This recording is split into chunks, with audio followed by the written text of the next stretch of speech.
What positive impacts do you think will come from COVID-19?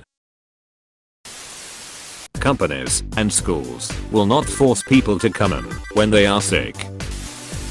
My father has pulmonary fibrosis, which is going to kill him in the next year or so. It's a hereditary disease, which has affected 3 generations of our family in a row. You die from increased scarring of the lungs. Through research into COVID, there's already a ton more understanding into the reversal of lung scarring, and potentially a cure on the horizon. I might not die a slow and painful death from this, after all. I have started seeing family more regularly online playing games I had no idea about. Jackbox, TV. It's been fun, and never would have happened without the pandemic. Plus older family members are bored and want to talk for literally an hour about mundane stuff. I've learned a lot about them that I'd never known my whole life. Plus my dogs get a ton more exercise and I've saved money not going out, plus I'm eating healthier with my own cooking. The new skills people have been learning. I've never even tried to plant anything, but I learned how to garden this year and now have fresh peppers and tomatoes. Very true, my bread baking has improved a lot, which is not a good thing with the gyms being closed. Drive-in movies making a comeback. Yes, agreed. I hadn't been to a drive-in since the 90s and thankfully they started popping up again here in California, so I was able to watch New Mutants and a bunch of classic actions movies this summer. I literally just saw New Mutants at a drive-in today. It was my first time ever being to one, and I honestly loved it. Laying in the car with all the food you want with no worry over how loud you're talking was so fun. I think a lot of people are realizing how terrible some of their relationships have been, whether it be with employers, spouses, family, etc. And I think a lot of people are just taking a lot less S from people. I also think so many have revisited past hobbies, or taken up new ones, or truly became reacquainted with feeling at home in their homes. I think both these things will result in a lot of people just slowing down and reassessing what or who is worth keeping around in life. I know that's certainly been the case for me. I also think a large number of people who have experienced working from home will now refuse to make commuting a part of their workday, which will eventually lead to a lot of changes to how we work. This may eventually lead to changes to housing prices in different areas, etc. Edit. Thanks for all these awards, everybody. That's really cool. Yeah, it was actually quite interesting seeing all the news of divorce rates in Japan skyrocketing when they went into a major quarantine. Couples that had been happily married for years and years have their relationships detonate because apparently the secret to their happy marriage was never seeing one another. Meanwhile, my parents, who have been unhappily married for decades, are doing fine.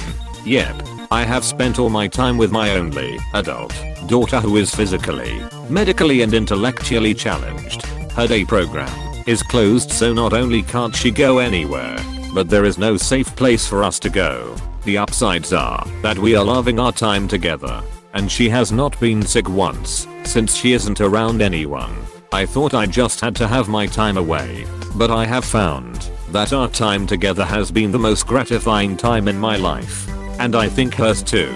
She can't talk. The full-time staying at home can be a bit isolating, but we have each other, and it has really been the best time in my life with her. Very eye-opening. / wow, my first awards. Thank you. The little, big to me, things mean so much. Organizations with abysmally slow internet connections that have not been updated in decades will do so in order to support video conferencing. / cries in Australian. I only recently learned of the plight of Australian internet.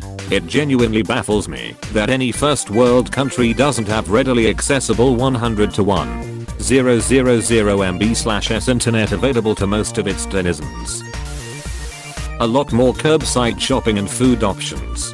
Yes, I did a curbside pickup from Mikey, ordered over $1,000 online Friday morning, drove an hour to the store on Saturday morning, waited less than 5 minutes to be told which stall to park in, and they brought it all out. Loaded myself in 5 to 10 minutes and off I went. Cost me $5 to avoid going into IKEA on a Saturday.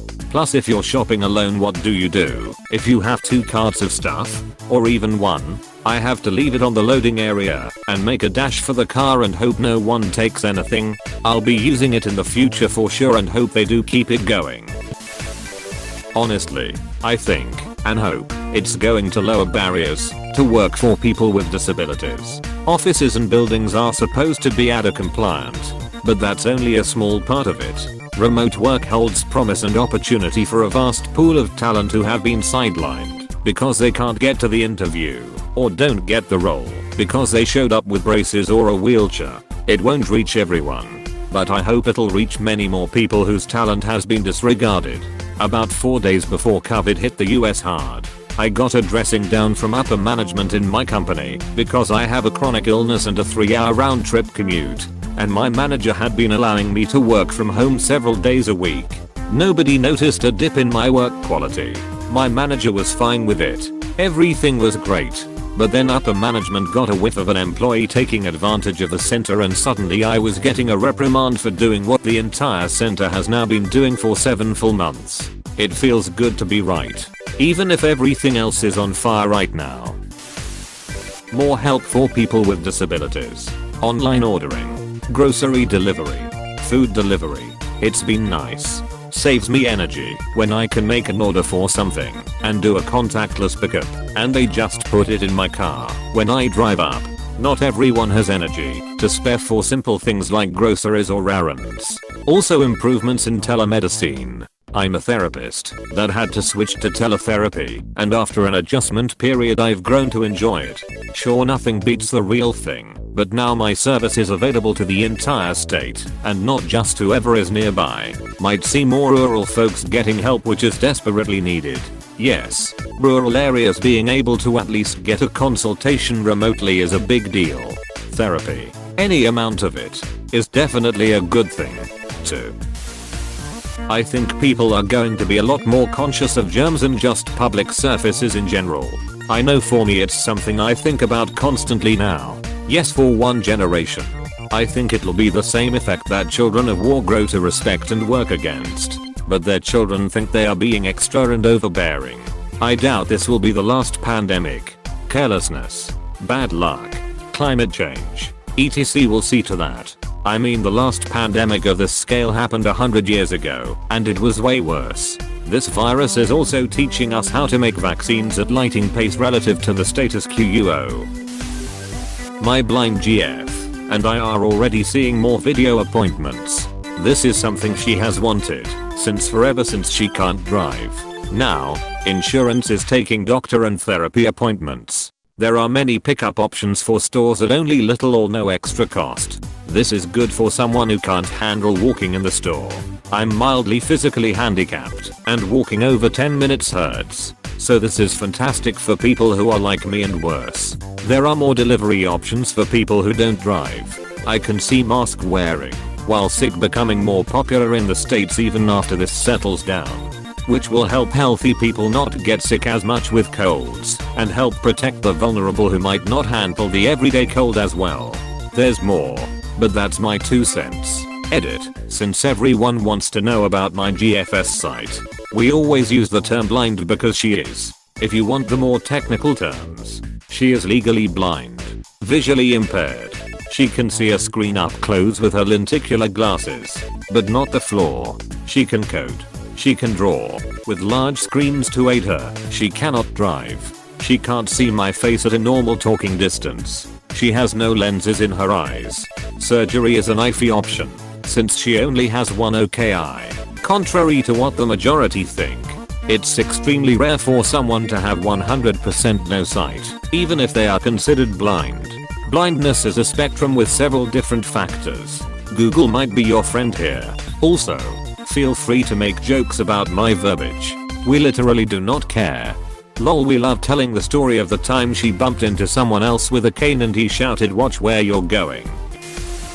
I'm hoping that bathrooms in restaurants will become completely hands-free. I hate that the pull side of the door is on the inside, and usually there's no paper towel dispensers anymore to use as a glove to touch the sink/door handles. I vote for more foot pedal controlled faucets and toilets, because these motion sensors that never work make me question if I'm a ghost roaming the earth.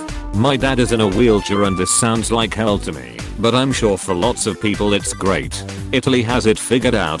They are not pedals, but large rubber buttons sticking out of the floor. You can roll over them easily.